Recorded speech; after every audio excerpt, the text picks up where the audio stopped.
சொந்தம் நீ இருந்தால் போதும் அம்மா, மொத்த பூமி எனக்கேதான் சொந்தம் அம்மா. 10 மாசம் உள்ளிருந்தேன் பக்குவம்மா, பூமிக்கு நான் வந்ததென்ன குத்தம் அம்மா.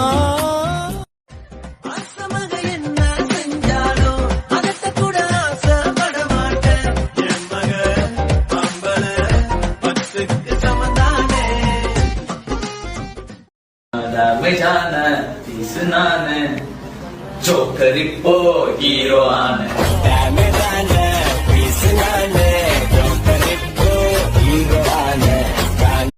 என் தங்கச்சி இருக்கு, நானா ரொம்ப பிடிக்கும். எனக்கும் என் தங்கச்சி ரொம்ப பிடிக்கும். ஆனா 2 பேரும் காட்டிக்கவே மாட்டோம். தங்கச்சினா அவ்வளோ பாசமா? என்னைக்குமே நாங்க வெளியே சொன்னதில்லை. தொப்புள் கொடி கயிறு அவ மட்டும்